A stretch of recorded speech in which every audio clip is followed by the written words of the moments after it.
नमस्ते श्रोतागण, कहानी चैनल में आपका स्वागत है। आइए सुनते हैं भीष्म साहिनी जी की कहानी चीफ की दावत। आज मिस्टर श्यामनाथ के घर चीफ की दावत थी। श्यामनाथ और उनकी धर्मपत्नी को पसीना पोंछने की फुर्सत न थी। पत्नी ड्रेसिंग गाउन पहने उलझे हुए बालों का जूड़ा बनाए, मुंह पर फैली हुई सुर्खी और पाउडर को मले, और मिस्टर श्यामनाथ सिगरेट पर सिगरेट फूंकते हुए चीजों की फेहरिस्त हाथ में थामे एक कमरे से दूसरे कमरे में आ जा रहे थे। आखिर 5 बजते बजते तैयारी मुकम्मल होने लगी। कुर्सियां, मेज, तिपाइयां, नैपकिन, फूल सब बरामदे में पहुंच गए। ड्रिंक का इंतजाम बैठक में कर दिया गया। अब घर का फालतू सामान अलमारियों के पीछे और पलंगों के नीचे छुपाया जाने लगा। तभी श्यामनाथ के सामने सहसा एक अड़चन खड़ी हो गई। माँ का क्या होगा? इस बात की ओर न उनका और न उनकी कुशल गृहिणी का ध्यान गया था। मिस्टर श्यामनाथ श्रीमती की ओर घूमकर अंग्रेजी में बोले, माँ का क्या होगा? श्रीमती काम करते करते ठहर गईं और थोड़ी देर तक सोचने के बाद बोली, इन्हें पिछवाड़े इनकी सहेली के घर भेज दो। रात भर बेशक वहीं रहें, कल आ जाएं। श्यामनाथ सिगरेट मुंह में रखे सिकुड़ी आंखों से श्रीमती के चेहरे की ओर देखते हुए पल भर सोचते रहे। फिर सिर हिलाकर बोले, नहीं, मैं नहीं चाहता कि उस बुढ़िया का आना जाना यहाँ फिर से शुरू हो। पहले ही बड़ी मुश्किल से बंद किया था। माँ से कहें कि जल्दी ही खाकर शाम को ही अपनी कोठरी में चली जाएं। मेहमान कहीं 8 बजे आएंगे, इससे पहले ही अपने काम से निपट लें। सुझाव ठीक था, दोनों को पसंद आया, मगर फिर सहसा श्रीमती बोल उठी, जो वह सो गई और नींद में खर्राटे लेने लगी तो साथ ही तो बरामदा है जहां लोग खाना खाएंगे। तो इन्हें कह देंगे कि अंदर से दरवाजा बंद कर लें, मैं बाहर से ताला लगा दूंगा, या माँ को कह देता हूँ कि अंदर जाकर सोए नहीं, बैठी रहें। और क्या? और जो सो गई तो डिनर का क्या मालूम कब तक चले, 11-12 बजे तक तो तुम लोग ड्रिंक ही करते रहते हो। श्यामनाथ कुछ खींच उठे, हाथ झटकते हुए बोले, अच्छी भली या भाई के पास जा रही थी, तुमने यूं ही खुद अच्छा बनने के लिए बीच में टांग अड़ा दी। वाह, तुम माँ और बेटे की बातों में मैं क्यों बुरी बनूं, तुम जानो और वह जाने। मिस्टर श्यामनाथ चुप रहे। मौका बहस का नहीं था, समस्या का हल ढूंढने का था। उन्होंने घूमकर माँ की कोठरी की ओर देखा। कोठरी का दरवाजा बरामदे में खुलता था। बरामदे की ओर देखते हुए झट से बोले, मैंने सोच लिया है, और उन्हीं कदमों माँ की कोठरी के बाहर जा खड़े हुए। माँ दीवार के साथ एक चौकी पर बैठी थी, दुपट्टे में मुंह लपेटे माला जप रही थी। सुबह तैयारी होती देखते हुए माँ का भी दिल धड़क रहा था। बेटे के दफ्तर का बड़ा साहब घर आ रहा है, सारा काम सुबह से चल जाए। माँ, आज तुम खाना जल्दी खा लेना, मेहमान लोग 7:30 बजे आ जाएंगे। माँ ने धीरे से मुंह पर का दुपट्टा हटाया और बेटे को देखते हुए कहा, आज मुझे खाना नहीं खाना है बेटा, तुम जानते हो, मांस मछली बने तो मैं कुछ नहीं खाती। जैसा भी हो, अपने काम से जल्दी निपट लेना। अच्छा बेटा। और माँ, हम लोग पहले बैठक में बैठेंगे, उतनी देर तुम यहाँ बरामदे में बैठना, फिर जब हम यहाँ आ जाएं तो तुम गुसलखाने के रास्ते बैठक में चली जाना। माँ अवाक बेटे का चेहरा देखने लगी, फिर धीरे से बोली, अच्छा बेटा। और माँ, आज जल्दी सो नहीं जाना, तुम्हारे खर्राटों की आवाज दूर तक जाती है। माँ लज्जित सी आवाज में बोली, क्या करूं बेटा, मेरे बस की बात नहीं है, जब से बीमारी से उठी हूं नाक से सांस नहीं ले सकती। मिस्टर श्यामनाथ ने इंतजाम तो कर दिया, फिर भी उनकी उधड़-बुन खत्म नहीं हुई। जो चीफ अचानक उधर आ निकला तो 8-10 मेहमान होंगे, देसी अफसर और उनकी स्त्रियां होंगी, कोई भी गुसलखाने की तरफ जा सकता है। क्षोभ और क्रोध में वह सिर झुंझलाने लगे। एक कुर्सी को उठाकर बरामदे में कोठरी के बाहर रखते हुए बोले, आओ माँ, इस पर जरा बैठ तो। माँ माला संभालती पल्ला ठीक करती हुई उठी और धीरे से कुर्सी पर आकर बैठ गई। यूं नहीं माँ, टांगे ऊपर चढ़ाकर नहीं बैठते, यह खाट नहीं है। माँ ने टांगे नीचे उतार ली, और खुदा के वास्ते नंगे पांव नहीं घूमना, ना ही वह खड़ाऊं पहनकर सामने आना। किसी दिन तुम्हारी वह खड़ाऊं उठाकर मैं बाहर फेंक दूंगा। माँ चुप रही।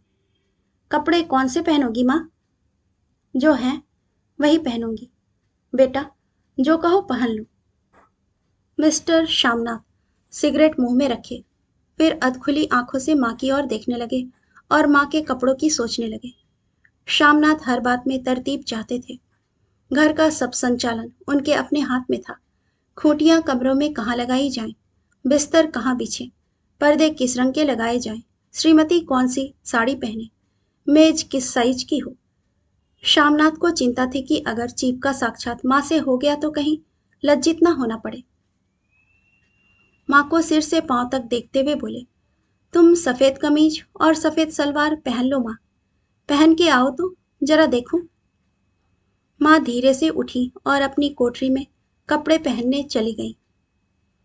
यह माँ का झमेला तो रहेगा, उन्होंने फिर अंग्रेजी में अपनी स्त्री से कहा। कोई ढंग की बात हो तो भी कोई कहे, अगर कहीं उल्टी सीधी बात हो गई, चीफ को बुरा लगा तो सारा मजा जाता रहेगा। माँ सफेद कमीज और सलवार पहनकर बाहर निकली। छोटा सा कद, सफेद कपड़ों में लिपटा छोटा सा सूखा हुआ शरीर, धुंधली आंखें, केवल सिर के आधे झड़े हुए बाल पल्ले की ओट में छिप पाए थे।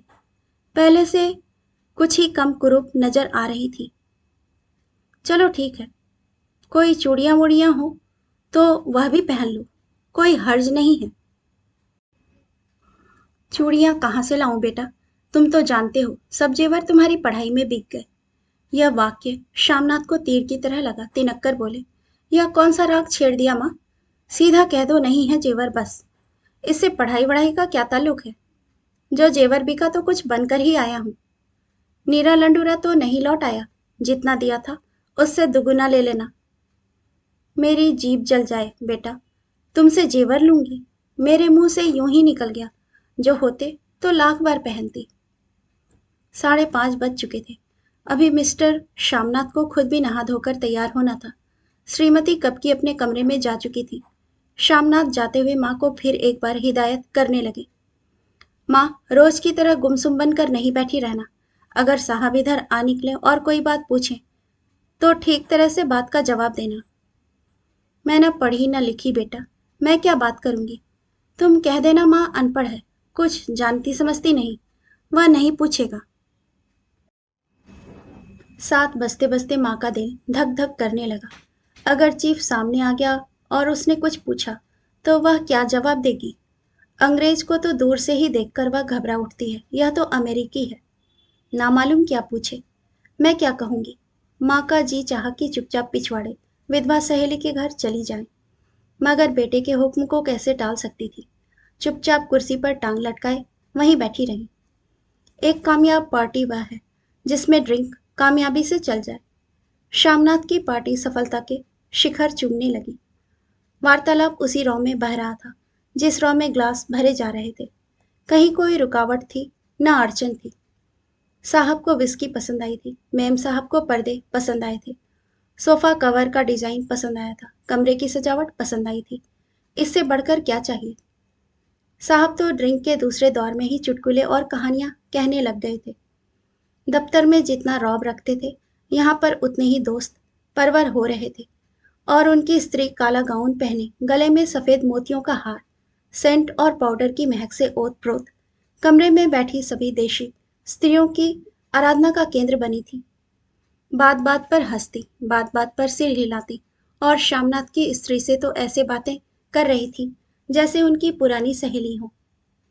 और इसी रॉ में पीते पिलाते 10:30 बज गए। वक्त गुजरते पता ही ना चला।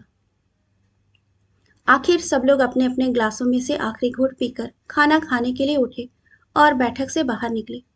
आगे आगे श्यामनाथ रास्ता दिखाते हुए, पीछे चीफ और दूसरे मेहमान। बरामदे में पहुंचते ही श्यामनाथ सहसा ठिठक गए। जो दृश्य उन्होंने देखा उससे उनकी टांगें लड़खड़ा गईं और क्षण भर में सारा नशा हिरन होने लगा।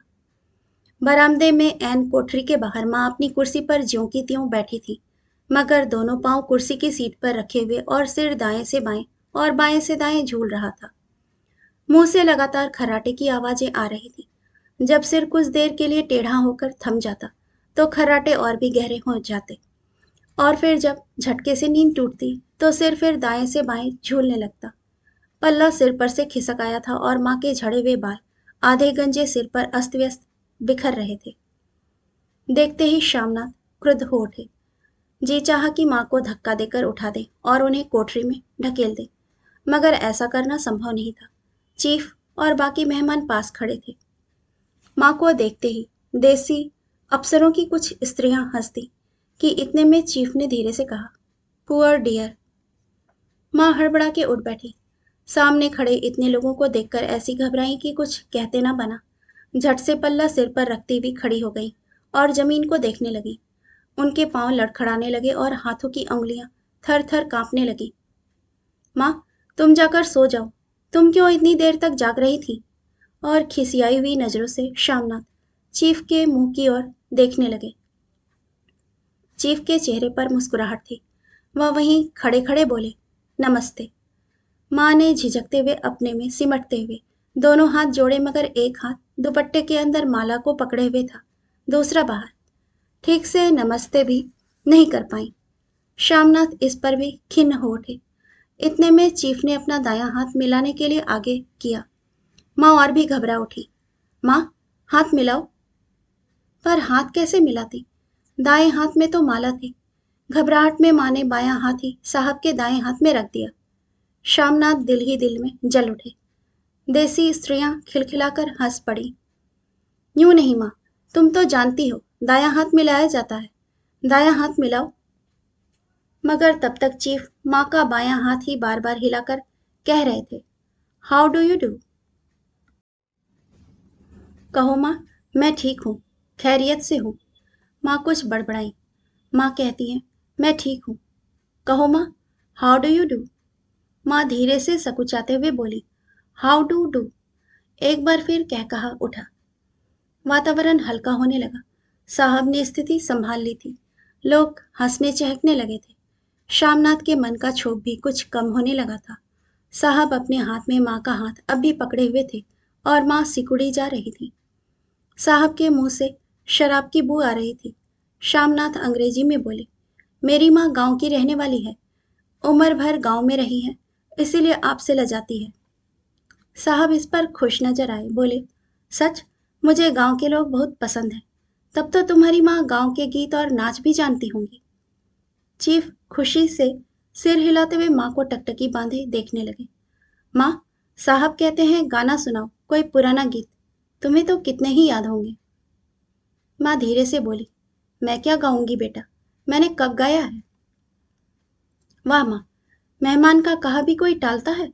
साहब ने इतने शौक से कहा है, नहीं गाओगी तो साहब बुरा मानेंगे। मैं क्या गाऊं बेटा, मुझे क्या आता है। वाह, कोई बढ़िया टप्पे सुना दो, दो पत्तर अनारा दे।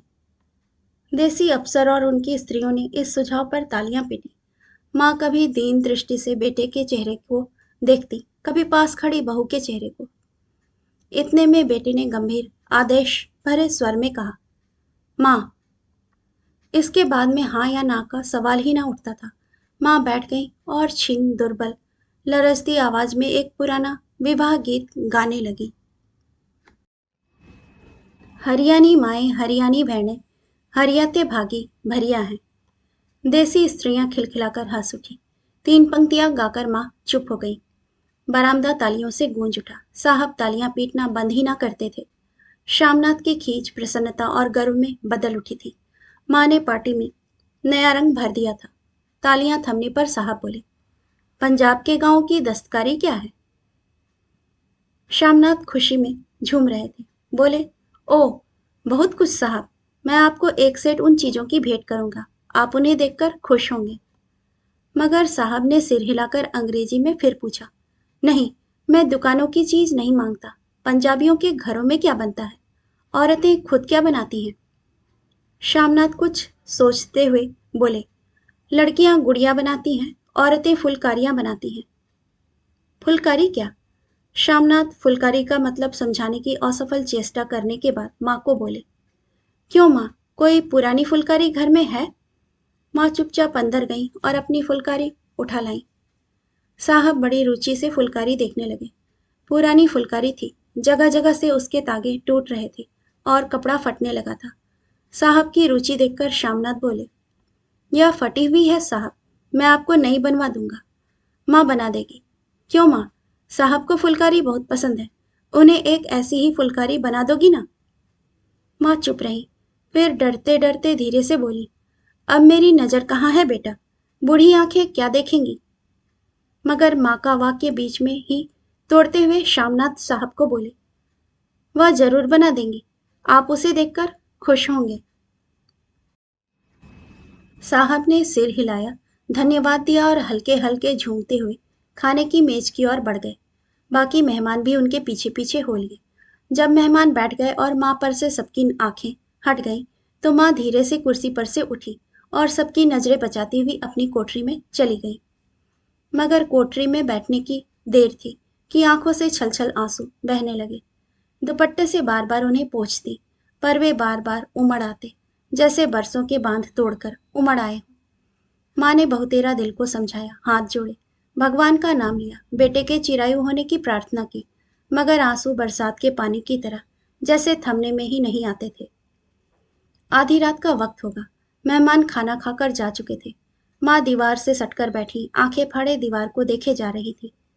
घर के वातावरण में तनाव ढीला पड़ चुका था। मोहल्ले की निस्तब्धता श्यामनाथ के घर पर भी छा चुकी थी। केवल रसोई की प्लेटों के खनकने की आवाज आ रही थी। तभी सहसा माँ की कोठरी का दरवाजा जोर से खटकने लगा। माँ, दरवाजा खोलो। माँ का दिल बैठ गया, हड़बड़ाकर उठ बैठी। क्या मुझसे फिर कोई भूल हो गई है? माँ कितनी देर से अपने आप को कोस रही थी कि क्यों उन्हें नींद आ गई, क्यों वह ऊँघने लगी। क्या बेटे ने अभी तक क्षमा नहीं किया? माँ उठी और कांपते हाथों से दरवाजा खोल दिया। दरवाजा खुलते ही श्यामनाथ झूमते हुए आगे बढ़ गए और माँ को आलिंगन में भर लिया। ओ अम्मी, तुमने तो आज रंग ला दिया। साहब तुमसे इतना खुश हुआ कि क्या कहूँ। ओ अम्मी, ओ अम्मी। माँ की छोटी सी काया सिमटकर बेटे के आलिंगन में छिप गई। माँ की आंखों में फिर आंसू आ गए। उन्हें पोंछते हुए धीरे से बोली, बेटा, तुम मुझे हरिद्वार भेज दो, मैं कब से कह रही हूँ। श्यामनाथ का झुमना सहसा बंद हो गया। उनकी पेशानी पर फिर तनाव के बल पड़ने लगे। उनकी बाहें माँ के शरीर पर से हट आईं। क्या कहा माँ? यह कौन सा राग तुमने फिर छेड़ दिया? श्यामनाथ का क्रोध बढ़ने लगा था। बोलते गए, तुम मुझे बदनाम करना चाहती हो ताकि दुनिया कहे कि बेटा माँ को अपने पास नहीं रख सका। नहीं बेटा, अब तुम अपनी बहू के साथ जैसा मन चाहे रहो। मैंने अपना खा पहन लिया। अब यहाँ क्या करूंगी? जो थोड़े दिन जिंदगानी के बाकी है, भगवान का नाम लूंगी। तुम मुझे हरिद्वार भेज दो। तुम चली जाओगी तो फुलकारी कौन बनाएगा? साहब से तुम्हारे सामने ही फुलकारी देने का इकरार किया है। मेरी आंखें अब नहीं है बेटा जो फुलकारी बना सकूं। तुम कहीं और से बनवा लो, बनी बनाई ले लो। माँ, तुम मुझे धोखा दे यूं चली जाओगी? मेरा बनता काम बिगाड़ोगी? जानती नहीं, साहब खुश होगा तो मुझे तरक्की मिलेगी। माँ चुप हो गई, फिर बेटे के मुंह की ओर देखते हुए बोली, क्या तेरी तरक्की होगी? क्या साहब तेरी तरक्की कर देगा? क्या उसने कुछ कहा है? कहा नहीं, मगर देखती नहीं कितना खुश गया है। कहता था जब तेरी माँ फुलकारी बनाना शुरू करेंगी तो मैं देखने आऊंगा कि कैसे बनाती हैं। जो साहब खुश हो गया तो मुझे इससे बड़ी नौकरी भी मिल सकती है। मैं बड़ा अफसर बन सकता हूँ। माँ के चेहरे का रंग बदलने लगा। धीरे धीरे उनका झुर्रियों भरा मुंह खिलने लगा। आंखों में हल्की हल्की चमक आने लगी। तो तेरी तरक्की होगी बेटा। तरक्की यूं ही हो जाएगी। साहब को खुश रखूंगा तो कुछ करेगा, वरना उसकी खिदमत करने वाले क्या थोड़े हैं। तो मैं बना दूंगी बेटा, जैसा बन पड़ेगा बना दूंगी। और माँ दिल ही दिल में फिर बेटे के उज्जवल भविष्य की कामनाएं करने लगी। और मिस्टर श्यामनाथ, अब सो जाओ माँ, कहते हुए तनिक लड़खड़ाते हुए अपने कमरे की ओर घूम गए। कहानी सुनने के लिए आपका धन्यवाद।